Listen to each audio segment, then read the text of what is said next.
Ya nggak serem kata orang Yahudi, kita yang serem udah sebulan gitu. Ya itu masing-masing agama saja.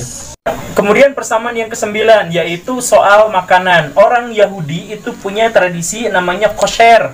Orang Islam punya istilah namanya halal. Itu adalah jaminan, itu adalah sebuah kriteria apakah makanan ini boleh atau tidak dimakan.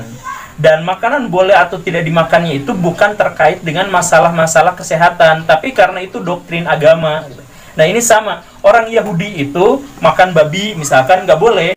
Hampir semua makanan yang diharamkan oleh orang Islam itu juga diharamkan oleh orang Yahudi dalam tradisi kosyernya itu.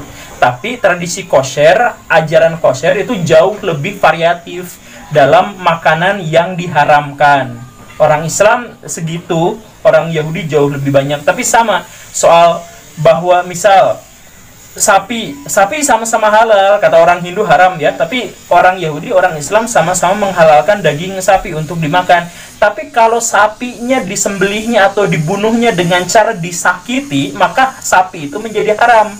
Setiap binatang yang disembelih tidak atas nama Tuhan dan disembelih dengan cara menyakitkan hewan itu, maka itu sama-sama haram.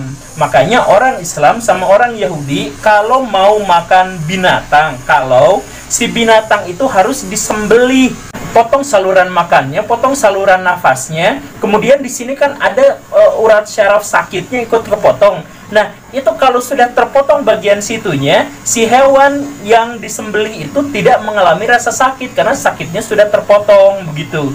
Nah, ini ada ajaran dalam syariat orang Yahudi dan ada syariat dalam orang Islam. Jadi kalau Baraya main ke Amerika atau main ke Israel, itu toko-toko ada cap kosher gitu. Kalau di Indonesia kan cap halal gitu ya, itu capnya kosher. Kemudian terakhir, nomor 10, apa persamaan orang Yahudi dengan orang Islam? Sama-sama mewajibkan hijab untuk perempuan. Jadi orang Yahudi itu juga wajib berkerudung, berjilbab.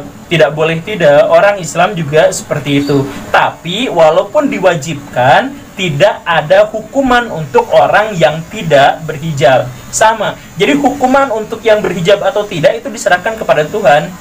Nah, di Yahudi sama seperti itu, di Islam juga sama. Di Yahudi itu banyak yang tidak pakai kerudung, ya di Islam juga banyak yang tidak pakai kerudung. Tapi di Islam itu banyak yang sampai tertutup. Orang Yahudi juga yang heredi yang tadi disebut itu full face, sampai gak kelihatan wajahnya, matanya, hidungnya gak kelihatan. Sama seperti orang-orang di Islam di Afghanistan misalkan, atau sebagian di Saudi Arabia, atau sebagian di Pakistan, itu ada yang full gitu ya, tertutup. Nah, orang-orang Yahudi juga sama seperti itu, yang heredi itu full.